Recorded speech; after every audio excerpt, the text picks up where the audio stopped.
Alright, welcome back pong muli at magandang araw po sa inyo mga ka-Johnny. Ito po ang inyong lingkod, ka-Johnny ng Janitor TV at ito ang Johnny Depp.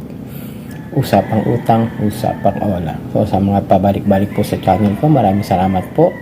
Road to 4K na po tayo. Salamat at sana po ipatuloy na pagsuporta, pagtangkilik dito sa ating channel. Sa mga newbies po, subscribe ko po kayo, libre lang po yun mga Johnny, at magkakaroon na po kayo ng mga tawagan ng mga libreng advice, libreng informasyon na makukuha nyo dito sa ating channel para sa inyong kapayapaan ng kaisipan at para sa mga problema nyo, suliranin about sa online lending apps, kung ano yung mga maaari at pwede ninyong gawin legal na aksyon para sa kanilang mga ginagawang panghaharas o kung ano man na ginagawa sa inyo, like sa mga unfair debt collection practices nila na siyang ating tinatalakay dito. So yun mga ka-Johnny, simulan na natin ang ating tanong sa umagang ito. Medyo may mga, siguro baka bukas Sabado Linggo may gagawin ako ibang mga videos, hindi muna tayo sasagot na mga Sabado Linggo, kaya may tatalakayin tayo. Tingnan ko muna kung matatalakay natin. Parang gusto ko nga sana mag-live kaso nga baka di kayanin ng internet ko rito or ng phone ko, hindi ko pa sure. Gusto ko sana mag-live para magkaroon tayo ng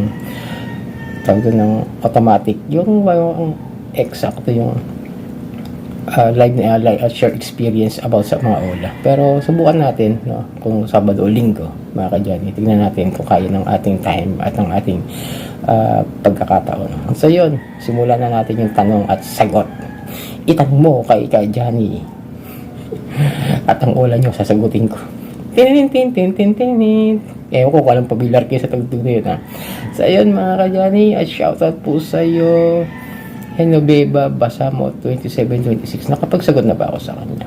Pamilyar pa? O sige, pagbiyanin kasi hindi ko lang nakita sa mga previous comments po kasi ako kumukuha ng mga tanong So yun, ito yung tanong po ni Ma'am Henobeba Basamot 2726. Sir Johnny, paano pa ang aking gagawin? Idinadamay na pamilya ko. Sabi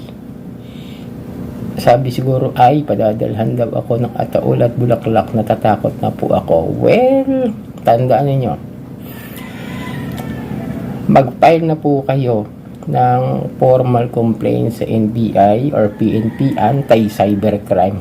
Kaya sabi nga siya, diba, nung last videos ko, kung medyo mga natin na kayo nanonood, napanood naman po ng mga loyal subscribers po natin at loyal viewers po natin na nagpupunta po talaga ako, kahit ako mag-isa nagpapail ako ng complaint talaga, at least kahit wala naman silang agad-agad na magawa. Hindi naman po yun hindi po agad-agad may magagawa kasi nga yung mga ginagamit nila mga numbers is hindi naman naka-address sa tamang address na binibigay nila sa mga ola nila, pero it can help a lot.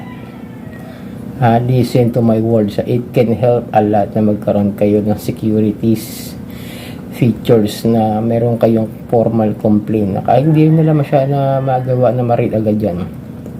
At least mangharas sila, mayroon na kayong katibayan na kayo ay nagpapay ng formal complaint sa mga harassments na mga ola na ito, lalong-lalo na dyan sa mga nagpapadala ng messages na padadalang kayo ng ataol o bulaklak. Ako man nakapag-receive ako kahit wala akong utang nga doon sa ola na yon, na yun nga tamo kinigilan ako.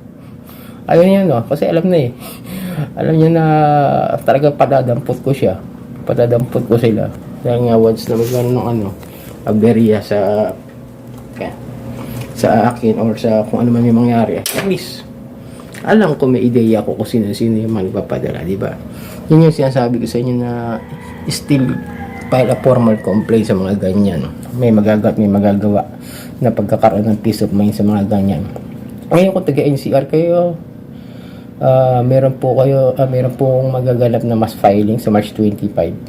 Tignan natin kasi naka-schedule na po yata talaga yon sa PNP anti-cybercrime po. Sama po kayo ron. So yun, sana nasagot ko po yung tanong ninyo.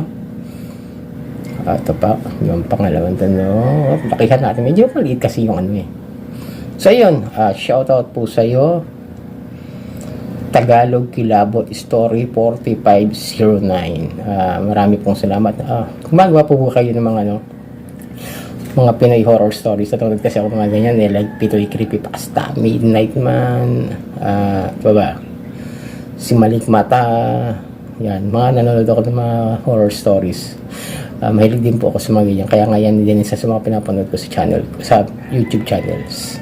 So ayun, ito po siya, shoutout po ulit, Tagalog Kilabot Story 4509. Sir Johnny, may nag-message po sa akin. Tinatanong po kung sa address po na nakaregister ko, kung dun pa din po ako nakatira.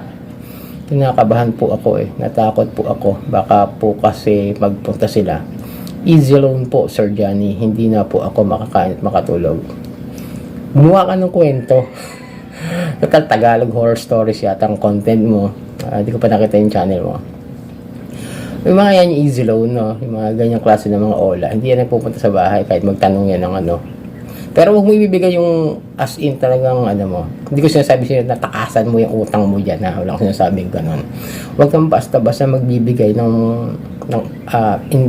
personal message, personal information mo sa mga nagme-message lang na kung sino-sino. Lalo at kung nakaregister ka naman doon sa pinag-apply mo doon sa OLA, kung ano yung nakalagay doon yun na sundin. Pero kung katulad ko na may address ako sa Caloocan, may address ako rito sa Valenzuela, dito ako nakatira sa Valenzuela, at least doon yung sa Caloocan, legit yun na, doon talaga yung aking permanent address o yung domicile ko, na kung saan pwede akong tanungin kung saan ako nakatira ngayon. Kaya hindi ako nakasuhan sa iyon yan, kasi nga alam pa rin nila na still doon pa ako nagpupunta once a week noon. Pero ngayon nga kaya hindi na ako nag-apply ng mga loan na yan. Ayoko nang magkaroon ng problema sa mga ola na yan. Pero huwag kayo magbigay, hayaan nyo siya dyan, kasi baka mamaya kumukuha lang ng iba pang info sa inyo yan. Tapos hindi man pupunta yan, easy loan, hindi man nag-home visit yan. Sagot, kung kaya nyo sagutin, kausapin. Tapos kung sakaling kayo maharas, naharas kayo, ginugulo kayo, kung anong pinagsasabi, tama na po yung minsan kayo makiusap, huwag nyo na kausapin. Ganun ang ginawa ko rin sa mga iba. Kahit sa iyon na nakipag-usap ako, kung okay naman silang kausap, kaya nakikipag-coordinate ako. Pero kung mga nagmumura na kung ano nang pinagsasabi, papadala na kung ano. Naku, huwag nyo na kausapin yan. Easy loan. Hindi ko sure kung ano yan Medyo bago-bago na naman sa akin sa pandinig, kasi hindi masyadong nakikita sa mga group page yan, ng mga pangalan ng cola na yan. Pero huwag kayong papadala sa takot, no? Kumain po kayo, tulog po kayo. Natulog po kayo na mahimbing, dahil ang natutulog na mahimbing ay siyang panalo. Kaninulinyahan niya kung nanonood kayo ron. Sige po Sir Tagalog Kilabot Story.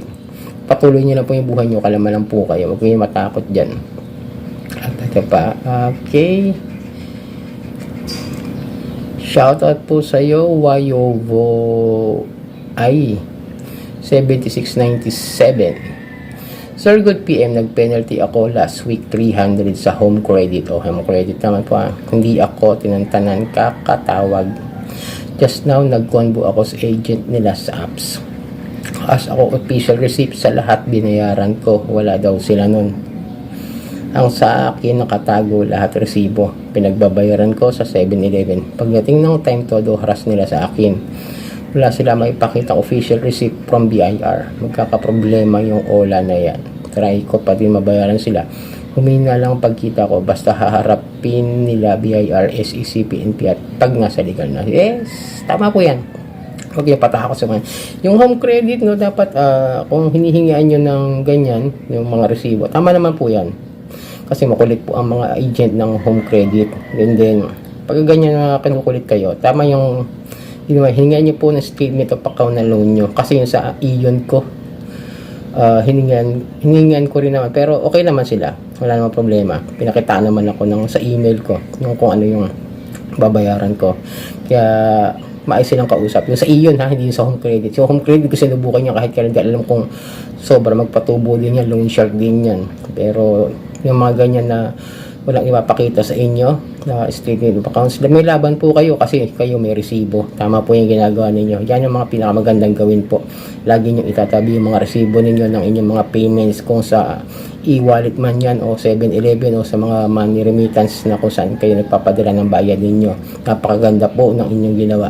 So yun po, ito po muli na sana nasagot ko ang inyong mga katanungan. Ito po muli ang inyong lingkod ka Johnny ng Johnny Tortiba. Ito ang Johnny Depp. Usapang utang, usapang wala.